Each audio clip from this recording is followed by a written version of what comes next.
So the Andrew Tate and Donald Trump situation has seriously blown up over the past 24 hours.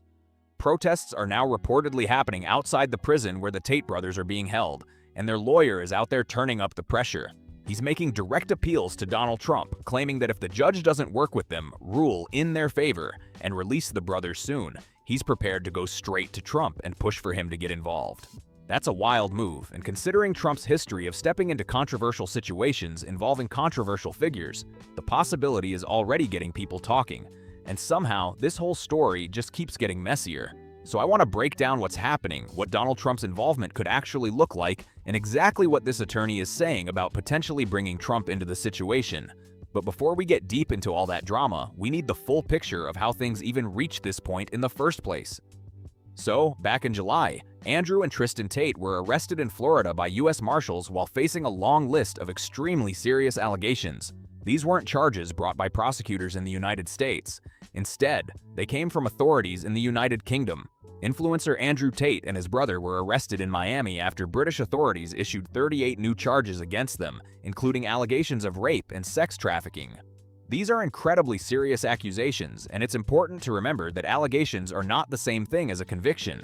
The United Kingdom's Crown Prosecution Service, also known as the CPS, released a statement saying the two men had been arrested by U.S. Marshals on Saturday.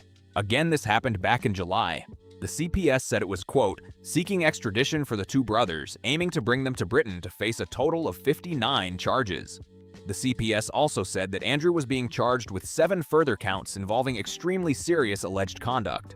Meanwhile, the charges against Tristan include 2 counts of rape and 3 counts of trafficking. So we're talking about allegations that are about as heavy as they come. The Tate brothers have been surrounded by major legal controversy for quite some time, but these latest charges and the extradition push have taken the situation to another level. They're influencers and massive social media personalities who've built a huge audience, especially in right-wing online spaces, while becoming notorious for comments widely criticized as deeply misogynistic. They've made serious money from that controversial image, so when these charges dropped, plenty of critics had a reaction along the lines of, yeah, sounds about right for who they are. Of course, accusations still have to be proven through the legal process, no matter how controversial somebody's public reputation may be. But now, somehow, this story has taken another crazy turn. Crowds of supporters have reportedly gathered outside the prison where Andrew and Tristan Tate are being held, protesting and demanding their release despite the extremely serious allegations they're facing. Prosecutors say they have built their case over a period of years, but supporters are still showing up and making noise for the brothers. Just look at some of the people protesting outside this prison. And by the way, I want to point out that it's probably pretty easy to. And speaking of making yourselves look ridiculous, this protest took a seriously bizarre turn. They actually started doing push-ups outside the jail. Yeah, supporters were literally dropping down and doing push-ups as part of their protest, calling for Andrew Tate's release.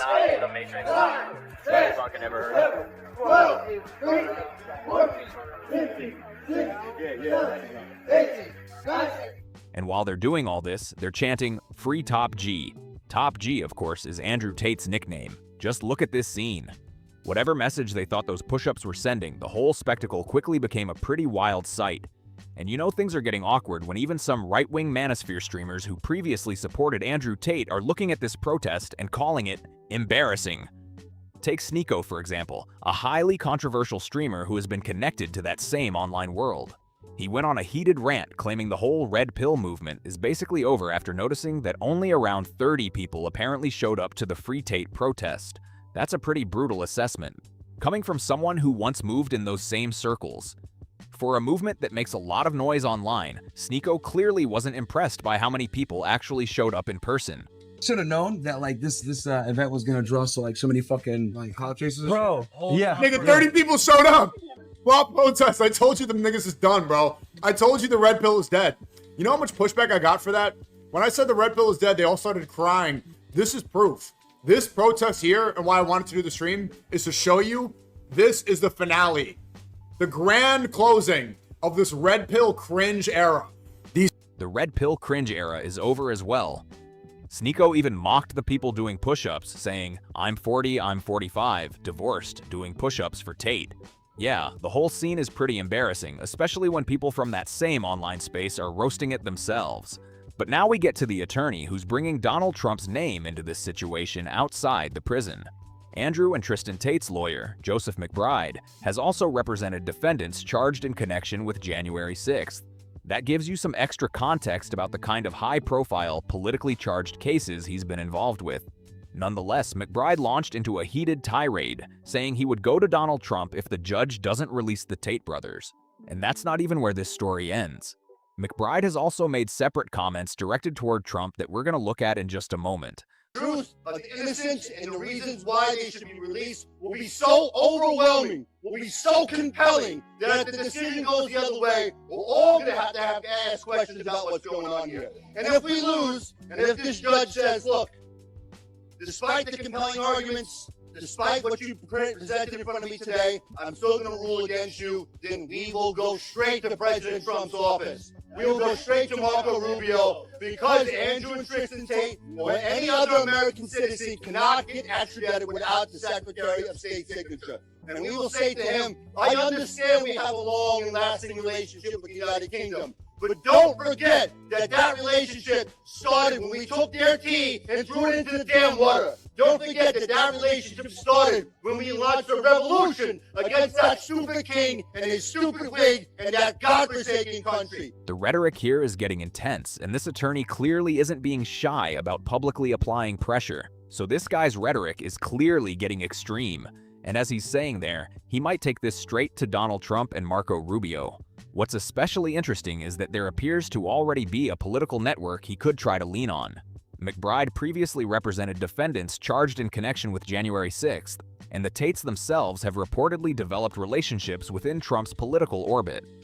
A New York Times article dug into how the brothers became connected to the MAGA sphere. As Andrew Tate's notoriety grew, the report says he courted Tucker Carlson and other major personalities on the right, while those figures could also tap into the brothers' massive and loyal online audience. So there was potentially something in it for both sides. The report also described Andrew developing relationships with Donald Trump Jr. and Trump's younger son, Barron. According to the article, Barron, now an adult, admired Andrew and spoke with him over Zoom last year. Justin Waller, described as a mutual friend who was on the call, said they discussed their shared belief that the Romanian criminal case against the Tates, one of several legal cases involving the brothers, was an effort to silence them. That's a pretty significant connection when their attorney is now publicly floating Trump's name. After Trump's re-election, some figures who had expressed support for the Tates ended up with roles in the new administration. One of them was diplomatic envoy Richard Grenell, who reportedly discussed the brothers' case with Romanian officials on 2 occasions. Now, we shouldn't automatically assume what Grenell was trying to accomplish in those conversations without evidence, but the contact itself shows just how far this story had reached into political circles.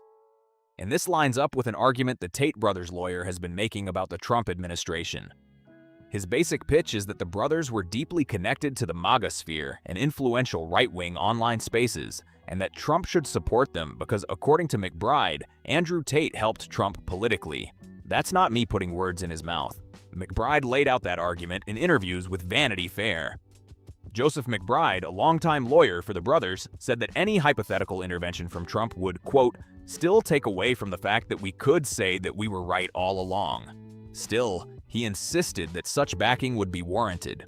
Quote, Andrew Tate was a material participant in ensuring Donald Trump's victory, he said, and quote, if Trump doesn't support him, and if the next people who are going to be running for office potentially are just like, yeah, down the river he goes, that young cohort of people will break with the Republican Party in the next election. That's a pretty bold political warning to put on the table. McBride also seems convinced that MAGA simply can't afford to lose Andrew Tate or his audience. He wrote on Instagram, quote, AOC will be the next president without the manosphere and Andrew Tate, which sounds pretty good to me. Then he told Vanity Fair, quote, if your superhero is betrayed by somebody, he tells me, the person who's betrayed them, how can you support them ever again? So the message he's sending to the Trump administration isn't exactly subtle. It's basically political pressure. Support our side, or you could risk losing part of this young male online audience in future elections. Whether that threat actually carries any political weight is another question entirely, but that's clearly the argument McBride is putting out there. So far, though, the White House has said it will not intervene in the extradition process and that the United States will honor Britain's request. Still, given the reported connections between the Tates and people in Trump's political orbit, I wouldn't completely rule out further political pressure or involvement.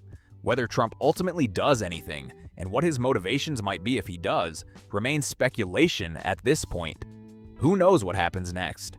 It wouldn't completely surprise me if this story took another wild turn, especially given the reported relationships and political connections operating behind the scenes. Democrats have called for these connections to be investigated, although being out of the majority can limit their ability to launch certain congressional investigations without Republican cooperation. So for now, there are still a lot of unanswered questions about who has been talking to whom, what influence may have been sought, and whether any of it could actually affect the Tate brothers' legal situation.